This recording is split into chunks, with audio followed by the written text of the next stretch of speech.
කොහොමද ඉතින් ඔයාලට දැන් අතරම කිව්වොත් මගේ තීසිස් එක සබ්මිට් කරලා දැන් දවස් 20කට වැඩි. ඉතින් මම ඉස්සර වැඩ කරනකොට දැන් කැම්පස් යන කාලේ තීසිස් එක කරන කාලේ අන්දාම හිතුවා මම තීසිස් එක සබ්මිට් කරාට පස්සේ මෙන්න මේ දේවල් කරනවා කියලා. හැබැයි දැන් දවස් 20ක් ගිහිල්ලා මට තාම ඒ හිතාගෙන හිටපු කිසි දෙයක් කරගන්න බැරි වුණා. ඉතින් දැන් අද ජූලි 13 අද ඉඳන් මම වීඩියෝ සීරීස් එකක් කරනවා කොහොමද ප්‍රොඩක්ටිව් වෙන්නේ කියලා. පළදායව කොහොමද වගේ කාලය ගත කරන්නේ සහ කොහොමද වැඩ ටික කරගන්නේ කියන එක. ඉතින් අද ඉඳන් මම හිතාගෙන ඉන්නවා දිගටම කියන්නේ මගේ ගෝල් එක තමයි දවස් 10ක්. කියන්නේ දැන් අද ජූලි 13 අද ඉඳන් දවස් 10ක් ජූලි 23 වෙනකම් ඒ දවස් 10 ප්‍රොඩක්ටිව් විදියට ගත කරලා මට ගෝල්ස් ටිකක් තියාගන්න තමයි හිතාගෙන ඉන්නේ. ඒ ගෝල්ස් ටික අචීව් කරගන්න. ඒ ගෝල්ස් ටිකට යන්න තමයි ප්ලෑන් එකක් හදන්න යන්නේ. ඒකට ප්ලෑන් එක හදන අද ඩේ 1. එතකොට අද අපි බලමු කොහොමද අපි මේ ප්ලෑන් එක හදන්නේ කියලා. දැන් සාමාන්‍යයෙන් මම ඇත්තම කතාව කිව්වොත් ඔයාලත් එක්ක අවංකවම කිව්වොත් පහුගිය දවස් 20ම يعني මම අමතර වැඩ කළා. මට වැඩ ගොඩක් තිබුණා කරන්න. ඉතින් ඒ වැඩ නොකලා නෙමෙයි ඒ වැඩත් කළා. හැබැයි ඒ කියන්නේ සාමාන්‍යයෙන් මම උදේට නැගිටින්නේ 10 මාට විතර. ඊට පස්සේ ආයෙත් උදේට කන්නේ 11 මාට විතර. ඊට පස්සේ අර එහෙම ජීවිතයක් තමයි ගත කළේ. සහ මට පහුගිය දවස් ටිකේම රැට නිින්ද යන්නේ නැහැ. කියන්නේ මං හිතන විදිහට මොකද මගේ අර ස්ලීපින් ෂෙඩියුල් එක වෙලා තිබ්බේ සාමාන්‍යයෙන් පාන්දර සමහර දවස්වල මම නිදාගත්තේ පාන්දර 1ට 2ට එහෙම නිදාගෙන ආයෙ උදේ 3ට 4ට 5ට නැගිට්ට වගේ ෂෙඩියුල් එකක් තමයි මට තිබ්බේ. ඒ හින්දාද කියන්න දන්නේ නැහැ. දැන් මට උදේට තමයි නිින්ද යන්නේ. කියන්නේ රැට නිින්ද යන්නේ සාමාන්‍යයෙන් මම 12 1 වෙනකම් මම ඇහැරලා. ඉතින් කොච්චර නිදා ගන්න හැදුවත් මට නිින්ද යන්නේ නැහැ. ඉතින් දැන් මම අද ඉඳලා ෂෙඩියුල් එකක් හදනවා. අපි එකතු වෙලා ෂෙඩියුල් එකක් හදමු. මම පොඩි ස්කෙච් එකක් අඳගත්තා මොන වගේ දේවල්ද මම ફોකස් කරන්න කියලා මේ ෂෙඩියුල් එකේදී. ඉතින් අපි ඉස්සරම ෂෙඩියුල් එක හදමු. මේ ෂෙඩියුල් එකේ මම හිතාගෙන ඉන්නවා ප්‍රොඩක්ටිව් විදිහට මේ දවස් 10 ගත කරනවා කියලා හිතලා තමයි මේ ෂෙඩියුල් එක හදන්නේ. ඉතින් මගේ ස්කිල් ඩෙවලොප්මන්ට් එක කියන්නේ මම කලිනුත් වීඩියෝස් කරලා තිනවා. මම A level ඉවර වෙලා ගෙදර ඉන්නකොට කොහොමද මගේ ස්කිල් ඩෙවලොප්මන්ට් එක කරේ කියන එක ගැන. ඉතින් දැන් මම කැම්පස් ඉවර වෙලා ගෙදර ඉන්න ගමන් මෙන්න මේ දේවල් ඉගෙන ගන්නවා කියලා මම කැම්පස් යන කාලේ මගේ ඔලිව අයිඩියා එකක් තියාගෙන හිටියා. ඒ ස්කිල්ස් ටිකක් ඩෙවලොප් කරගන්න පුළුවන් විදිහේ ප්ලෑන් එකක් හදාගෙන යන්න තමයි ප්ලෑන් කරගෙන ඉන්නේ. අපි බලමු ඒක කොහොමද කරන්නේ කියලා. හරි. දැන් ඇත්තටම කිව්වොත් මේ ප්ලෑන් එක හදන්නේ මට හදාගත්තට ඇත්තටම කිව්වොත් මේ ප්ලෑන් එක මට හදාගත්තට ඔයාලටත් පුළුවන්. කියන්නේ සාමාන්‍යයෙන් ඉගෙන ගන්න කෙනෙකුට එහෙම නැත්නම් එක්සෑම් එකක් මොකක් හරි කරන කෙනෙක්ට කියන්නේ ඔයාට ඕන නම් වැඩිපුරම ඔයාගේ ફોකස් එක මොකක් හරි දෙයකට තියාගන්න මේ වගේ ප්ලෑන් එකක් ඔයාලට හදාගන්න පුළුවන්. මේක රීසෙට් ප්ලෑන් එකක්. කියන්නේ මගේ ජීවිතේ මම පහුගිය දවස් ටිකේ කරගෙන ආපු හැබිට්ස් ටික මගේ චර්යා ටික වෙනස් කරලා අලුත් දෙයකට මොකක්ද ඒකට ඇඩප්ට් වෙන්න හදන්නේ. අලුත් දෙයකට ඇඩප්ට් වෙන්න හදන්නේ. ඉතින් එතකොට මම මේක ඕනම කෙනෙක්ට යූස් කරන්න පුළුවන්. මේක ඕනම කෙනෙක්ට මේ වගේ එකක් හදාගෙන තමන් කැමති විදිහට මේක ඉස්සරහට කරගෙන යන්න පුළුවන්. එතකොට මේකෙදි මම මේ ફોකස් කරන්න ඕනේ දේවල් ටිකක් හොයලා බලුවා. මොකද Google එකේ සර්ච් කරලා බලුවා. මේක ගැන ලයිෆ් රීසෙටින් ගැන ගොඩාක් බ්ලොග් පෝස්ට්ස් තියෙනවා. එතකොට YouTube වීඩියෝස් තියෙනවා. එතකොට ඔයාලට ඒවත් සර්ච් කරලා බලන්න පුළුවන්.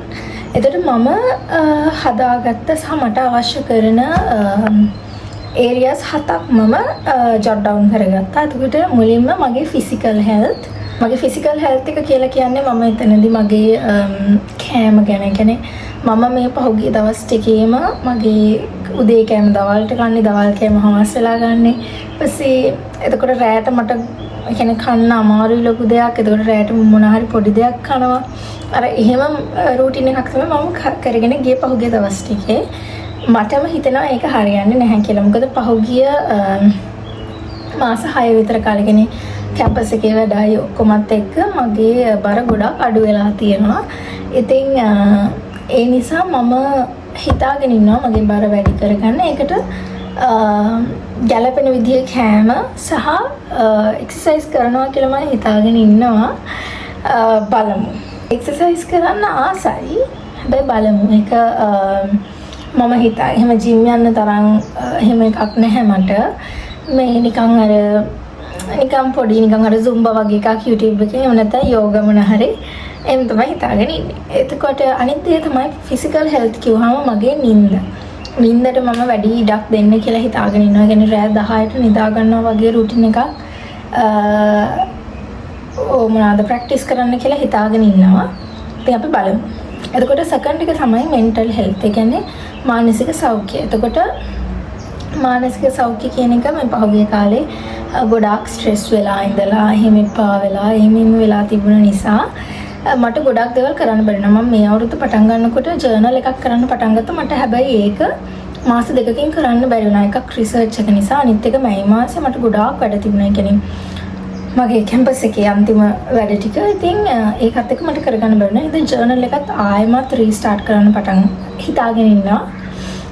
එන්වයරන්මන්ට් එක කියන්නේ මං ඉන්න පරිසරය මගේ අවට මේ මම ගොඩක් වෙලාවට ඉන්නේ මගේ කාමරේ. ඉතින් ඒක මම හිතාගෙන ඉන්නවා ටිකක් අර මම ඉන්න ආස වෙන විදිහට මම ඉන්න කැමති වෙන විදිහට පොඩ්ඩක් අලුත් වැඩියා කරගන්න රීඩිෆයින් කරගන්න. එතකොට ඒක අපි බලමු. ඊළඟට ප්‍රොඩක්ටිවිටි මට හොඳ රූටින් එකක් හදාගන්න එක තමයි මම මේ කරන්න හදන්නේ. ඒතර රූටින් එක කියන්නේ මෙතනදී මම උදේ නැගිටින එක, රැට නිදා ගන්න එක සහ දවසේ වැඩ කරන විදිහ මම ප්ලෑන් කරන්න හිතාගෙන ඉන්නවා. හැම දවසකම ඒ රූටින් එකට අනුව වැඩ කරන්න කියලා හිතාගෙන ඉන්නවා. ඕකේ. අනිත් එක තමයි ෆයිනෑන්ස්. මගේ පහුගිය දවස්වල මට මගේ සල්ලි ගැන මම සල්ලි වියදම් කරපු හැටි ගැන මගේ ආදායම ගැන මට කිසිම කියන්නේ හරියට මගේ ප්ලෑන් එකක් තිබ්බේ නැහැ. කියන්නේ ප්ලෑන් එකක් කියන්නේ මේ අදහසක් තිබ්බේ නැහැ. කියන්නේ මට ලැබෙන සල්ලි මම නිකන් ඔහේ මට ඕන වෙච්ච වෙලාවට මම ඉක්මනට වියදම් කරා. ඒක ගැන හිතන්න ගියේ නැහැ. ඉතින් මේ මාසේ නම් මම ඒකත් ප්ලෑන් කරලා හරියට ඉතුරු කරන්න. මොකද මට වැඩ ගොඩක් කරගන්න තියෙනවා මේ ඊළඟට එන මාස කිහිපේ. ඒ ටිකට කරන්න සල්ලි ටිකක් ප්ලෑන් කරන්න ඕනේ කියලා තමයි හිතාගෙන ඉන්නේ. එතකොට 6 වෙනි එක තමයි personal growth. ඒ කියන්නේ මම මේ මම හිතාගෙන හිටියා කියන්නේ ආස විදිහේ මේ හොබීස් ටිකක් තියෙනවා. මම ආස කරන්න ආස විදිහේ දේවල්. ඒ ටික කරලා බලන්න ඕනේ කියලා මම හිතාගෙන ඉන්නවා. එන දවස් ටිකේ. එතකොට එක විදිහේ දේවල් ඔය මහාන දේවල්, ගොතන දේවල්, චිත්‍රාන්දින ඒවා වගේ ගොඩක් කියන්නේ අයිඩියාස් ගොඩක් තියෙනවා. අපි බලමු. ඊළඟට ලාස්ට් එක තමයි ඩිජිටල් ලයිෆ් එක. ඒ කියන්නේ මම හිතාගෙන ඉන්න දැන් පහුගිය කාලේ මම තාන්නිකරම සෝෂල් මීඩියා වල සෝෂල් මීඩියා කියන්නේ TikTok වල කියන්නේ ස්ක්‍රීන් ටයිම් එක වැඩි මගේ. මම ගොඩාක් කියන්නේ වැඩ කරියෙම නැති තරම්. ඉතින් ඒ නිසා මම හිතාගෙන ඉන්නවා ස්ක්‍රීන් ටයිම් එක අඩු කරලා වැඩිපුර පොත්වලට එතකොට මගේ ස්කිල්ස් ඩෙවලොප් කරගන්න. කියන්නේ මගේ කුසලතා වැඩි දියුණු කරගන්න ඒ වෙලාව යොදවන්න ඕනේ කියලා. ඉතින් ඔන්න ඔය 7 තමයි මගේ මේන් ෆෝකස් එක. මේ ෆෝකස් 7න් තියාගෙන අපි මේ ෆෝකස් 7 තියාගෙන වැඩ ටික ප්ලෑන් කරන එක තමයි අද කරන්නේ. එතකොට අද කරන්නේ ප්ලෑනින් පාර්ට් එක විතරයි. ඉතින් මේ ප්ලෑනින් පාර්ට් එක කොහොමද කරන්න කියලා බලන්න. I hear you been asking about me, where I've been and where I sleep. It's hard to find me if you really want to. Turns past that takes a cool sign. Same ball cap, same old boots, trying to outrun the thought of you. But in this town the truth don't stall. You can't live in a town this small.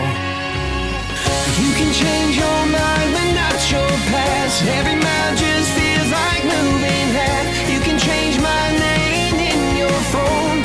You can't live in a town this small. I moved on but not too far, just down the road from who we are. You can change your hair, change your street, but you cannot run the memories.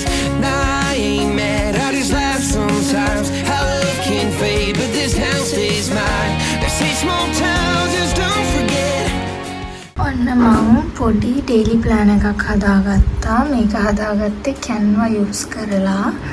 එතකොට මට නිකන් කරන්නම අවශ්‍ය වගේ දේවල් ටික මම ගාන්ට මෙයින් චුට්ටක් මාක් කරගත්තා. টপ ප්‍රයොරිටිස් ටික වෙනම. එතකොට ටු ඩු ලිස්ට් එකක්, එතකොට මගේ ෂෙඩියුල් එකක් මාක් කරගෙන තියෙනවා. සෙල්ෆ් කෙයාර් වලට චුට්ටක් දෙකක් දාගත්තා. ඔය වේද කියන්න දන්නේ නැහැ. හැබැයි අපි කරලා බලමු. හෙට බලමු මේක. මේක හෙට මම හෙට ඩේට් එකට හැදුවේ. හෙට ඉඳන් තමයි පටන් ගන්න යන්නේ. අපි හෙට ඉඳන් කරලා බලමු. ඉතින් මම මේකට නිකන් යූස් කරා Canva. මට සාමාන්‍යයෙන් Canva එකේ හදාගත්තාම කරන්න ආසයි හිතෙන හින්දා මේ ඉතින් ඔයාලට කැමති නම් නිකන් කොළ කැලේ ලියා ගන්න. ඒක ප්‍රශ්නයක් නැහැ. මම නිකන් මට කැමති වෙන මට මේක කරන්න හිතෙන්න නිසා තමයි මම මේක Canva එකෙන් හදාගත්තේ.